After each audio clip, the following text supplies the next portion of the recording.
When it comes to Dune Awakening, it can be pretty hardcore at times. Here's my tips, including things I wish I knew before I started. Just gonna blast through them, maybe something will be useful for someone. Play whatever class you want, but I'd recommend not picking Trooper because you'll find this class training out very early on, allowing you to unlock its skill tree no matter what class you started as. Back again, like the sour tang of rancid wine. If I was starting again, I'd pick Bene Gesserit as my starting class, just so I can use its Bindu sprint ability to run around fast. Don't forget it's very easy to reset your skill trees, just a 48-hour cooldown.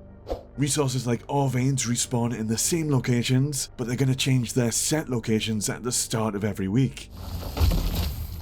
Now, you will have to abandon your first base as part of the story. I wouldn't make anything too extravagant first time round. If you really want, you could keep your base by abandoning it and building a sub-thief console to reclaim it. But I'd recommend just to abandon it, because you don't really want a base this far south. You're going to want to set up deeper into the map, like Eastern Vermilius Gap. Still suits recycle your pee and sweat into drinkable water. There's a resource bar for your still suit bottom left. I'd save this water supply for emergencies. Use your pee as a last resort. Those are words to live by. So earlier I mentioned the Trooper class trainer. You can find him at the first trading post. Once you've completed his quests and unlocked the Trooper skill tree, I recommend the Shigawire claw ability. This can be used as a grapple hook and it's great for travelling vertically. And it can also be used in combat to stagger enemies and pull them towards you. But here's the thing, if you combine the Shigawire claw and your leap suspensor belt, or a similar belt, you can break gravity, extend your momentum, and super jump insane heights. It's really awesome. Just aim vertically and use your belt once you take off. You can't die from falling. Well, you just get put into a down state, which you can recover from. Just make sure there's no enemies nearby to finish you off. Hands down, the number one thing I wish I knew, it would have saved me tons of time.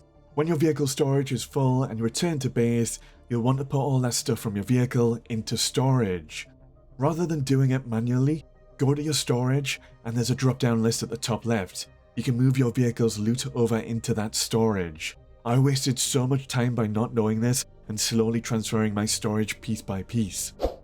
As a general rule with sandworms, stick to the more rocky landscapes, avoid the flat open bits of dune. And if you stop seeing the sandworm alert meter, then the sandworms cannot reach you.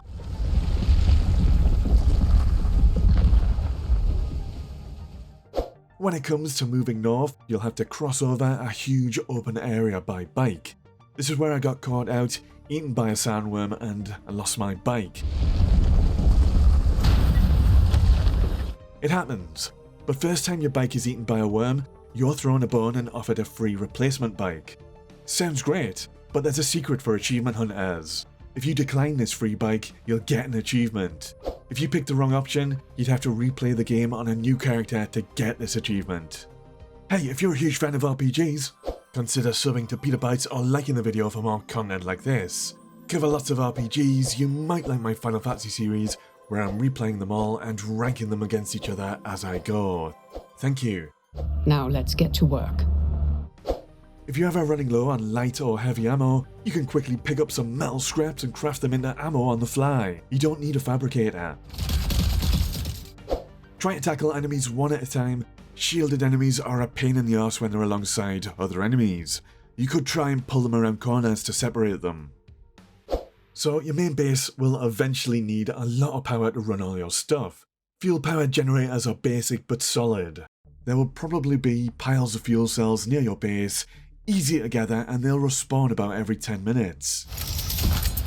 But when you've got loads of generators like me, you can insert your fuel cells into them by using your sub-thief console, and in the first tab you want to use the Refuel Generators option. This will automatically spread your fuel cells into the generators that need them the most.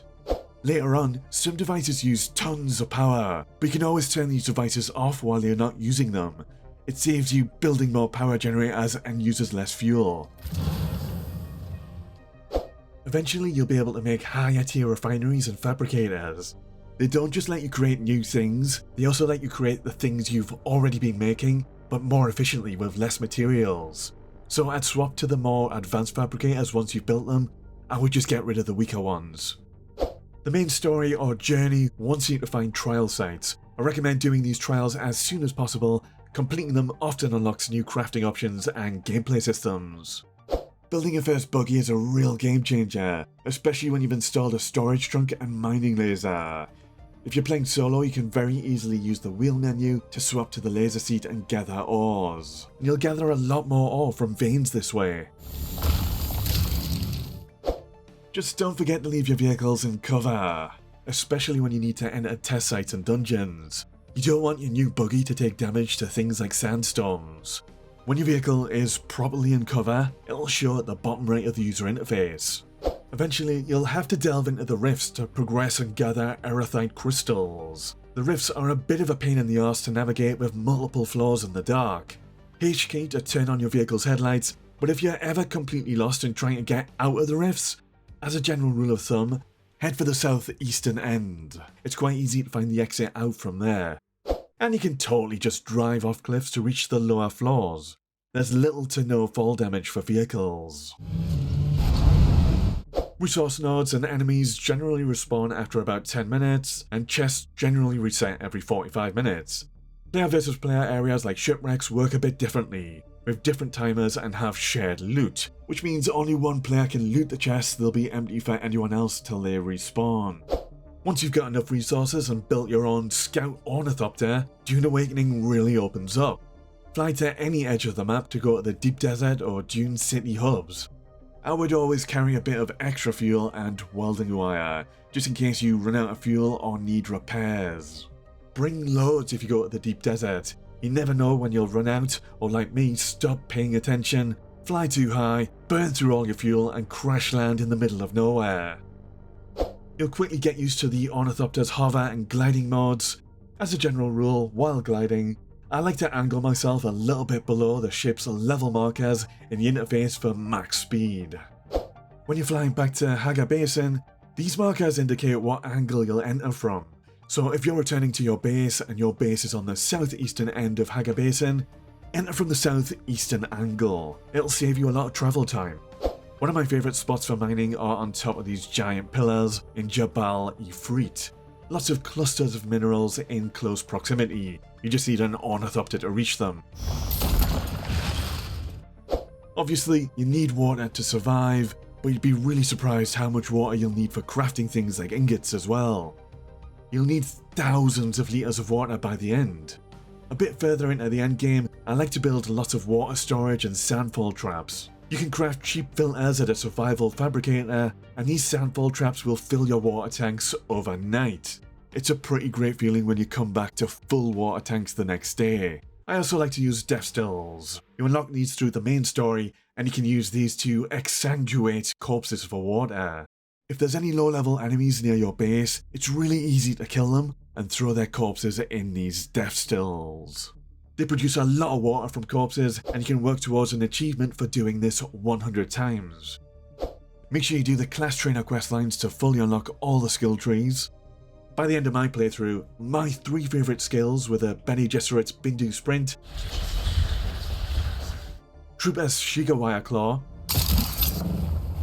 and Trooper's Suspenser Blast. And I generally like to pick up passives that increase my health or damage, as well as passives that make things more efficient, like getting more resources from nodes or reducing the durability damage things take. Don't forget there's auction houses in the cities. I was kinda shocked to see how cheap the spice was. And when you're done with the game, you're probably gonna lose all your stuff to decay damage and sandstorms. It's kind of a questionable game design choice that's gonna make people not want to come back. But you can preserve some of your stuff. Make sure you put a vehicle into your backup tool, fill your inventory and bank storage, and park a flying vehicle in the city. At least by doing this, you'll have stuff to come back to when the developers release future DLC or expansions. Alright, those are all the tips I could think of. If you've got any more, be a champ and share them in the comments. Alright, have a good one.